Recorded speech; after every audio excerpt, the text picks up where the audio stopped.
Hello, everyone. I'm just trying to come online so that it's going to be a blessing for all of us together. I'm sure those parents out there, fathers and mothers who are stressed out and who are depressed, sometimes we are stressed out looking into our children, the way they have been brought up, or sometimes we have so much challenging situation, not able to handle our children well at home.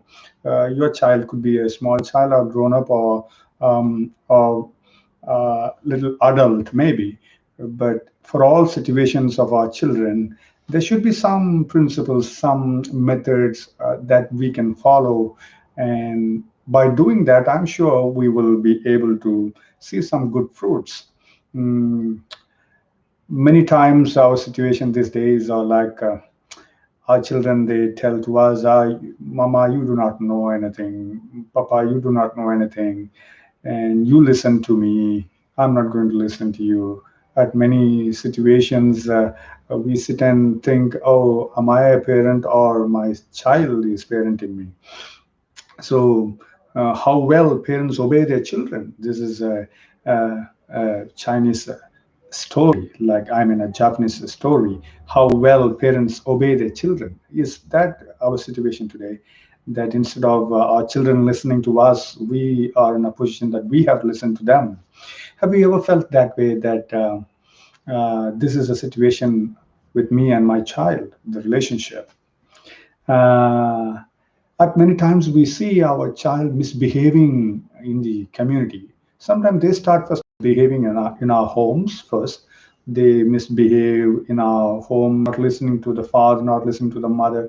They want to be the way they want to be, and they sometimes turn to be more stubborn, and you name all those things which can make you frustrating and you feel helpless. Sometimes they not only misbehave in the home, they go out in the community, and where the joint families are together, where your friends and relatives are together, and in the community they misbehave so bad that at times you have to be ashamed of yourself, being a father, mother, being a parent, the way you have brought up your son. For example, if you're in a cold country, it's winter, it's snowing, and if you see your child walking barefoot in the street and you ask for help to people, people will surely tell, oh, you should be ashamed for the way that you have brought up your son, your daughter. Or if you are in a hot place, it's too sunny and extremely hot, and you see the heat waves, and your son or your daughter goes barefoot or not well, not protected, and then when we look into people ask for help, they will simply say, you have not grown your child in a good way, and we should be ashamed. At many times I've seen uh, parents being ashamed for the acts their children do in the community, in the place, in the public. So is that the problem? Today most parents are struggling to train their children. They are finding very hard. Well, the Bible says, and the man of wisdom has written in Proverbs 22, verse 6, that train up a child in the way that he should go and grow, and when he is old, he will not depart from it. Yes, but how? How to train my child, how to bring up my child? There should be certainly some methods. Okay, most of the times we are all workers, either for the government or for the private sector, or a social worker or a spiritual worker, you name, or you're working for the nation. In terms of protection or in terms of serving the community, we do all work, and sometimes we are business people, businessmen working day and night, or you may be an office worker, you may be working in a big mall, you name whatever you may be. As parents, you may be working day and night to make some earning, to get some food, to find some place, and then buy your house and do everything. At times, we see parents living far away to a far country to make a better living, to earn a better money, so that they can have their own house, or they can educate their children, they can have what they want. But at the end of doing everything, you work day and night, and you have bought your land, you have bought your house, you have bought your car, you name everything, but you see into children, they are helpless. They're totally miserable. They have not been grown well. They have not had their education. They don't know how to behave in the community. At the end, you will see, oh, all the work that I did is of no use, because The child that I have brought to the world is of no use, and they have not been trained well. So our work has to first start in our home. We may be working outside to make our earning, to make our bread, fine, that's okay, but then still, what's the use of doing everything and I have not taken care or brought up my child in the proper way, and in that way it's not going to be a blessing at the end. So we have to start our investment right in our home, giving attention and focusing our focus on our child, and that's an investment, and at the end we will surely see a beautiful result. So you may be a gospel worker, you may be a businessman, you may be a social worker, you may be working for the government, you may be working for the private, you may be a businessman, you may be located in different parts of the world for the sake of your work. But this is the time we have to sit and think, what is my child doing? Am I investing on my child in terms of being with them and then to see that they bring good fruit? How to train our child? How to train our children? Well, there should be certainly some principles, some methods that we can apply. In the health sector, there are some do's and don'ts. And likewise, in bringing up a child, in training our children, there should be some do's and don'ts. And when we look into those do's and don'ts, and especially the do's, certainly we will have some fruit out of it, I'm sure. So, um, if you don't spend time to spend with your children, you will never train them for a good future. You will never train them for a good nation, for Jesus Christ, or whatever the area of life you want to see your child to be fruitful. So if you don't spend time to spend with your children, you will never train them up for a good future and in a spiritual world for God's kingdom also. This is where society has failed. This is where the parents have failed these days to focus on their children. So number one is that we can do to our children is to see the principle in training up our children, our sons and our daughters should be time. As a father, as mother, as parents, we have to set time, give time, spend time, invest time on our children. And that's why if you don't spend time to spend with your children, you will never train them for Jesus Christ. You will never train them for a good future. You will never see them training to be fruitful to themselves and to you and to the community. So overall, as parents and in our society, we see this has become a failure, giving time to our children. Sometimes we leave our son, leave our daughter, we leave our children before the television. There are so many channels for children. You name cartoons, you name nature, you name music, you name cinemas, you name anything and everything is available. Hundreds of channels are available on the television for our children. We leave the children before the television. If they cry, put on the television. If they're not eating, put on the television. Sometimes we leave our children their creech. Sometimes we leave our children with our grandmas and with their grandmas and grandpas, with their relatives. We put them in the play school. We leave them in the preschool. You put them in the babysitting. You name anything for that matter. The television or the creche, the grandpa, grandmas, the preschools, play schools, and the creche and the babysitting classes that can never replace the time that a father and mother can give to the child. So are we sometimes satisfied? Oh, I'm out of it. My son is before the television. My daughter is there in the creche. Somebody's taking care, and I'm free. I've heard fathers telling, I don't go home earlier because my son is awake. And if I go home, he will trouble me like anything and he will not let me do anything. So I go home late night after 11 o'clock. By then, my son will sleep. And I wake up early morning and I leave home before my son wakes up. I've seen many fathers saying that one. And for fathers like that, who don't spend time, that shows what investment they are doing on the child, and the future will be of a great challenge. Sometimes they will reap a very bitter experiences because of that one. Why is spending time with your children so important? Why is it Very important. It is important for parents to spend quality time with children. In this fast paced world, we have to make space for our kids and assure them that we care about them and will always be there as pillars of support.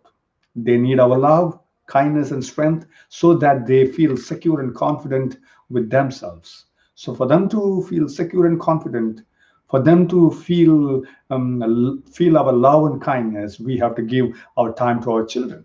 So, how much time should a parent spend with their child? How much time? Well, the child is there in your home and you are in the home and your presence is there, but I'm talking about the very personal time that you're going to be near your child. Spend exclusively that time with your child.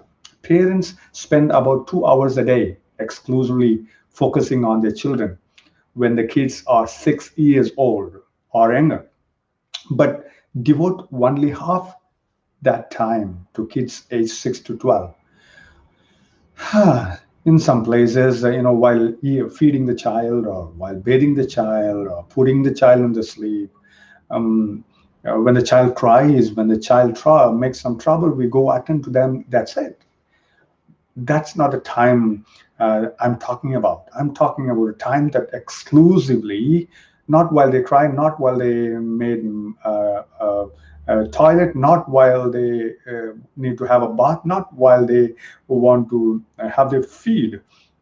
Apart from that, exclusively two hours just being with them, spending time with them is very important. But hardly we see half an hour spent by parents. Some they do spend a little more time and they see some good things in that.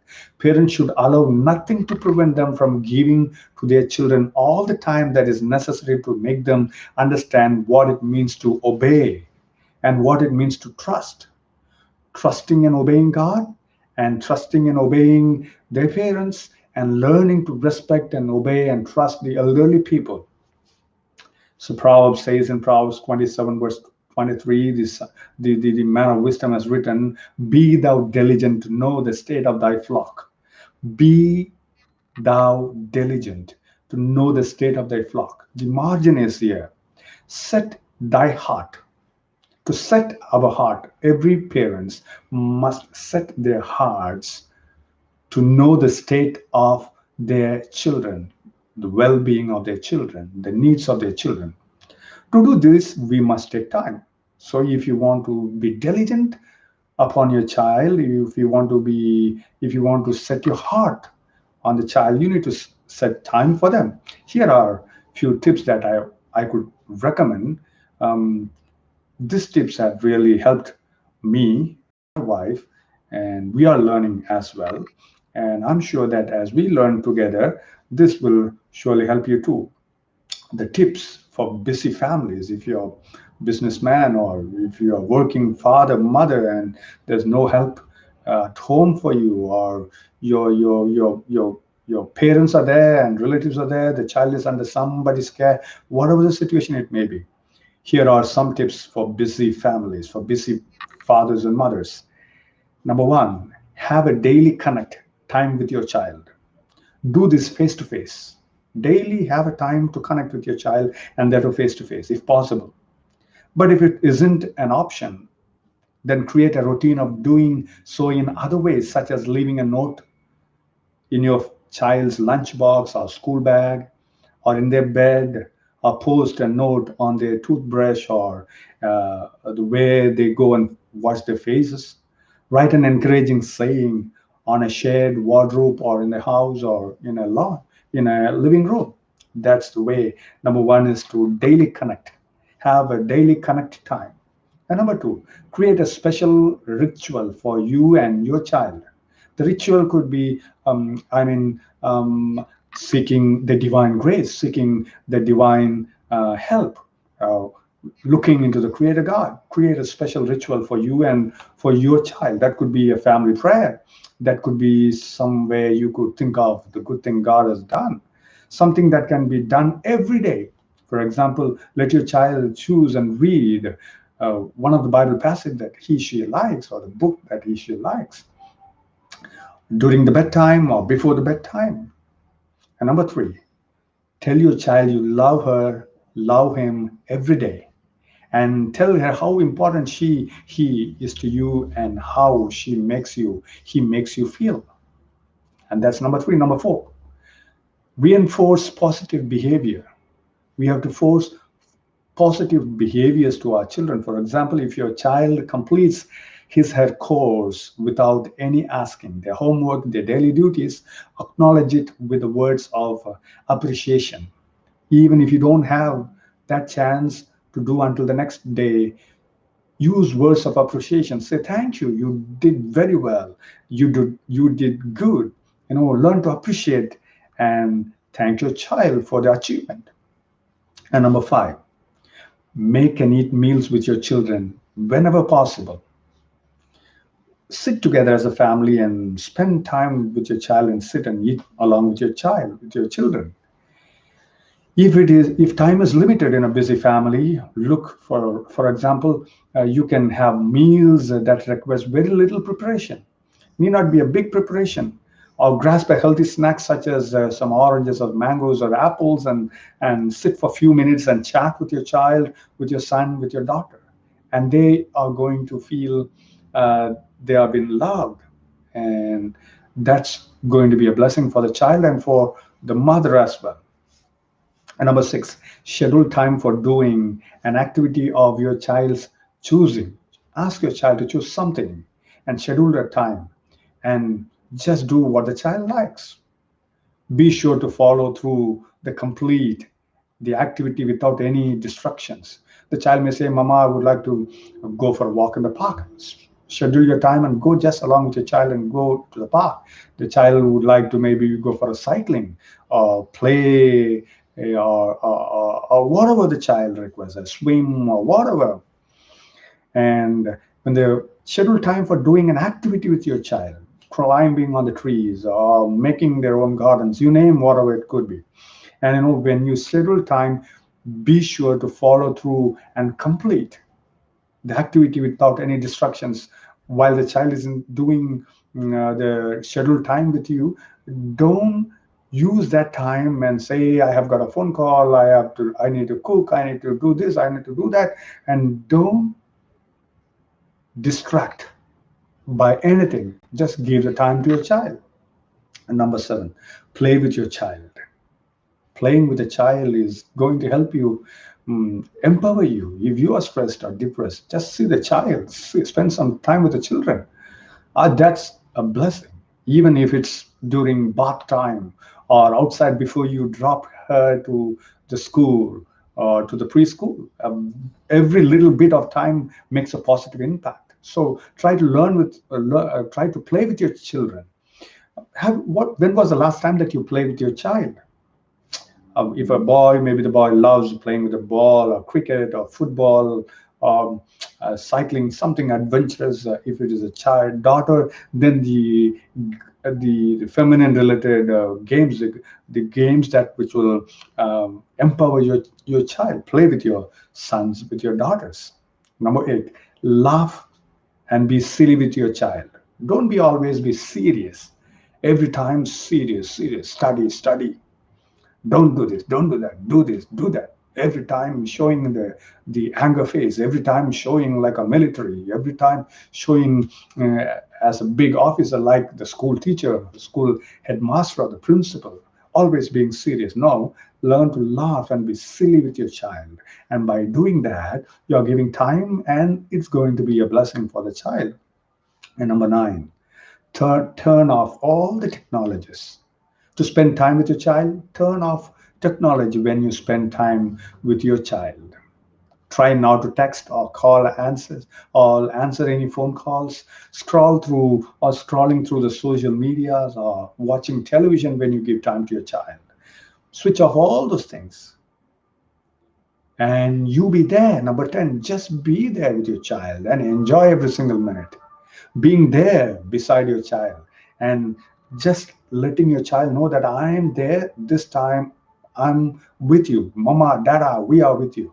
Oh, the child is going to be empowered. You might ask, What's the benefit if I'm going to give my time to my child? What's the benefit if, as a family, we give our time to a child? There are certainly benefits. I could number a lot. You could search a lot. You could name more than what I'm going to number it right here. Number one, the benefit of you giving time to your children is it's going to strengthen your bond with your child. It's going to strengthen the family bond by giving time. Number two, by spending time with your child, it will improve the child's academic performance. You're going to watch every time what the child is doing. And by giving time, you're going to surely help your child's education in clarifying their doubts, helping them in doing their homework. So spending time with your child will improve academic performance. And number three, spending time with your child will help the children to develop parenting skills. And when they become a parent, when they grow, when they get married, they're going to have the memories of how you have spent time with your children. And when they become parents, they are going to give the same thing, even better than what you did. So spending time with your child and in the family, it's going to help children develop parenting skills. Number four, when you spend time with your children, it's going to result uh, in less behavioral problems. You see, children who don't have their parents beside them, or parents who don't spend quality time with the children, they are the ones who land up in a lot of behavioral disorders and behavioral problems. So being in the family and spending time with your children is going to result in less behavioral problem. You need not take your child to a psychiatrist. You need not be ashamed of your child in the public. You need not see your child being violent at home. And number five, by spending time with your children, it will develop positive behaviors with our children. So spending time is going to develop positive behavior with the children. Number six, spending time is going to result in less violence because you're there every time, and the law will change the arrogancy. So spending time with your children will result in less violence. And number seven, spending time with your children, the benefit is means less chance of drug abuse. You know how many of children, before they could become major, while they are still minor, they land up in smoking, they land up in drinking alcohol, they land up in having drugs. They've got wrong fellowship, wrong friendship, bad friendship in the schools, all because parents have not focused or have not invested time over their children. And by giving more time to your children and spending time with your children, the benefit is you will see that there is no chance and less chance of drug abuse. And number eight, spending time with your children, the benefit is a family result in greater happiness. Your child is going to be happy and you're going to be happy. You see, when the child is happy, the parents are happy, the family is going to be happy. And number nine, more time with your children. The benefit of spending more time with the children will lead to greater self-confidence. It's going to give them self-confidence and build children's self-esteem. The child will worth herself. Sometimes they will have their dignity restored. They will not look down at themselves. So spending time with your children is going to strengthen their self-esteem. Is going to give them confidence. Number 10, the benefit of spending time with your children, it is going to it will resolve conflict. Spending time will result in conflict resolution skills. They are seeing the child will see the father mother when challenges comes, when hard times comes, when there are situations where they don't have any enough money or struggles, when sickness comes. They are seeing how the parents are managing. So as a family, when we are together spending time, the child is learning to to solve the situation, or conflict resolution skills is developed when we spend time with our children. Number 11, more chance of success. We will see our children succeeding in their education, succeeding in their work, succeeding in their future, succeeding in their married life. And number 12, spending time, it can help your children to be a good friend. It encourages communication. By spending more time with your children, now your relationship with your child will be more like a friend. the a friend in need is a friend indeed, and the child is there for you, and you are there for the child, and the communication gap is not there, and you're going to have a wonderful time.